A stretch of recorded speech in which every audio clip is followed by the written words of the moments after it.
Maria's hands trembled as she carefully laid down the plates of food on the polished wooden table. Her smile was small, but genuine, the kind that masked exhaustion. Behind that smile was a single mother working double shifts, raising her little boy, Daniel, on her own.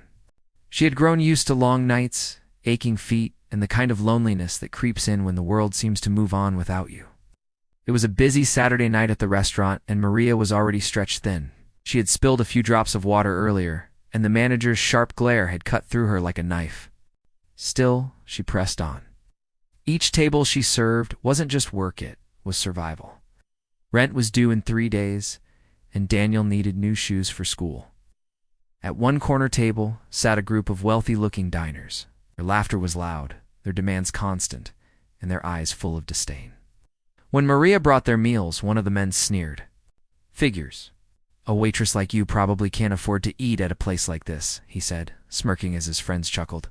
No wonder you look so tired." "What? Couldn't keep a husband around to pay your bills?" Maria froze, her face burning. The words cut deeper than any wound. She swallowed hard, forcing herself not to cry in front of strangers. She wanted to snap back, but years of swallowing insults and working quietly had taught her restraint. She lowered her eyes, whispered, "Enjoy your meal," and turned away. But before she could take a step, a voice thundered across the restaurant.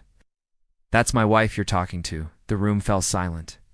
All eyes turned toward the man who had just stood up from a nearby table. He was tall, broad-shouldered, with eyes burning with fury. His voice carried a weight that made even the wealthy diners shrink back. Maria blinked in shock. She had never seen him before in her life. The man walked over, standing firmly between Maria and the table of men. "You don't talk to her like that. You don't know the battles she fights every single day. While you sit here mocking someone who's working hard, she's the kind of woman who sacrifices everything for her family." The diners shifted uncomfortably, their smugness vanishing. One of them muttered something about just joking, but the man cut him off. "Jokes aren't funny when they crush someone else's dignity. Apologize. Now." The men glanced at each other, embarrassed under the weight of dozens of stares from other customers. Reluctantly, the one who had insulted Maria muttered, "Sorry." The man nodded firmly and turned to Maria. "You don't deserve that. Don't let anyone make you feel less than you are." Maria's lips parted, but words failed her. Tears threatened to spill as her chest tightened with a mix of shock, gratitude, and something she hadn't felt in a long time, protection.